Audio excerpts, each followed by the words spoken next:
The Mosquers Film Festival returns this Saturday. The annual event shines a spotlight on Muslim storytelling and talent.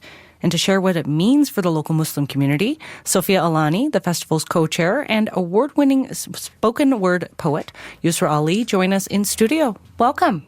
Thank you. Hello. Hey guys, thank you for having us. Let's start with you, Sophia. Where did the inspiration for the Mosquers Film Fest come from? So the Mosquers started in 2006 by a group of Muslim students at the University of Alberta who wanted to change the way people perceive Muslims.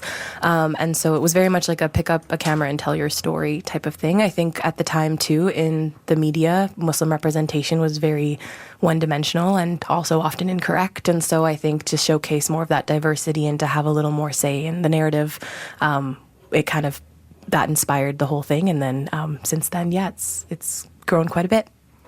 Well, knowing that it has grown to now being the largest Muslim film festival in the entire world, what does that mean for you and your own work? I think it's just incredible, as we've already talked about, like representation kind of, and the meaning of that. I think when I attended my first festival in 2016, I was just blown away by the fact that I was seeing myself represented on screen and not in a way in the post 9/11 world of like kind of that specific storyline, but in a way where, you know, Muslim characters had feelings and, you know, stories, and it was funny and it was heartwarming and it was just so much more of a representation of like our humanity. And so I think because of the Islamophobia and because of kind of the importance of storytelling to create empathy, I think we just definitely have a need for festivals like this, and I'm so proud to be a part of this one. Yusra, I see you nodding in the other corner of the studio. What are your thoughts on what Sophia just said? Yes, I 100% agree, especially with the representation part. I think for me, as a person who would go to the Mosquers Film Festival, it was kind of like the highlight of the year with me and my friends. You know, we go and we see people just like us. And I think this year, too, I'm so excited to see the film about the Muslim athlete. And I feel like it's just because they cater to my experiences. You know, it makes me feel more than my Muslim identity. I could do both. I could be an athlete and a Muslim. And so it reminds me that I am so much more than what society makes me think I am. And it gives me the safe space to see people like me up on stage. And it means a lot. Yeah. And you are going to be on stage yourself. Yeah. Tell us a little bit about the poetry that you're going to be sharing. Yes. So the poem I'm going to be sharing is actually a poem I wrote a while back. And I started writing it, and I just wrote like the first stanza and the second stanza, and I didn't really know where to go with this poem exactly. And so I would come back and like try finishing the poem, but I just didn't go anywhere. And then earlier this year, me and my sister sat down and we watched the movie Farha, and I just knew exactly where to go with this poem. It just gave me that creative inspiration to finish the poem.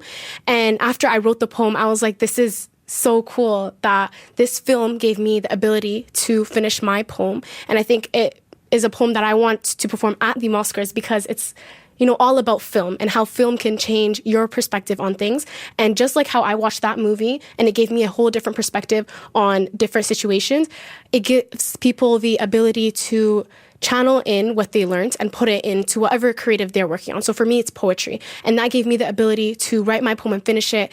And it talks about displacement and how, you know, we as, like me as Yusra, as a Canadian, I don't really know what that means. But seeing my father's experience and what he went through, I learned from his experience and I take that in and I try understanding his situation. And from the information I learned, I try doing as much as I can in my society. And writing this poem, it's kind of like a thank you to my Abo, you know, for all the things that he had to go through.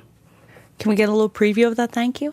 Oh, of course, yes. I actually have this certain part where I wrote it after Abo was telling me about like his different experiences leaving Somalia. And it talks about how he had to like leave his home. And so it goes, it's sad because you and I really don't understand what leaving home really means. So let me break it down. You see, no one leaves home unless home won't let you stay. No one leaves home unless home chases you away into the dark. Like what Sanshir said, no one leaves home unless home becomes the mouth of a shark. And so for this stanza, I also took creative inspiration from Warsan Shir's poem. She's a UK Somali artist, and she wrote this poem about how, like, leaving home, the same concept of, like, how it's very hard and we don't really understand what it is. And she kind of puts everything into perspective. And it's very interesting because she describes leaving home as a shark, right? So you're running away from this predatory animal. And I feel like being a poet, after, like, seeing other poet's poems, I start to analyze every single word. So this shark, I'm starting to think, it's like a predator. Like it's your home, your safe place, your sanctuary became this shark, and now you have to run away from it. And this is exactly what my dad was describing to me when he was describing what he had to go through when he was leaving Somalia. These ideas of not feeling like you really understand home or have a home or you're leaving your home, how does that fit into some of the other stories that will be shared, Sophia? Well, I think like the immigrant experience, particularly in Canada, is definitely one that a lot of the Muslim community has. And so I think just that kind of inclusion of that is one narrative. But I also think and we have this conversation on our podcast and everything all the time about how Muslim representation at first, and I think this is true for all groups, where at first it was just we just need to see Muslims on the screen, and that was representation. And then I think after that, it was okay, no, we need diversity, and we need nuance, and we need now that our stories are there. Yeah. Now we need Muslims in the writers' rooms, we need Muslims behind the camera. We need Muslims kind of to be a part of the entirety of the storytelling and not just kind of representing someone else's words. And you can definitely tell, in some media now when they have Muslim characters that are not written by Muslim people, because you just know as a Muslim, you're that's not correct.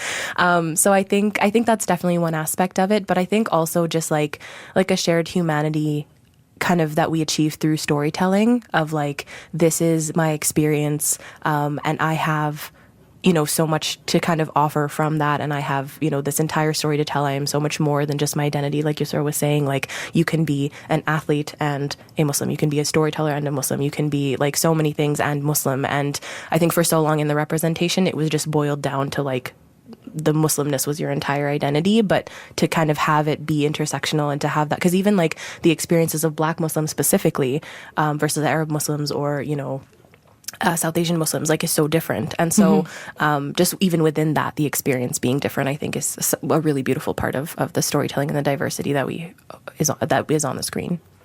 I want to shift gears for a moment, Sophia, and just with the conflict that's currently unfolding in the Middle East, what do you think it means for Edmonton's Muslim community to come together at a time like this? Well, I understand it being in the news now, but it's not a new story. The Nakba happened 75 years ago. Palestinians have been living under apartheid and with an active ethnic cleansing attempt for 75 years. And so many of our Muslim brothers and sisters in the country come from places where, although it's very different, there is conflict, there is Islamophobia, there is persecution.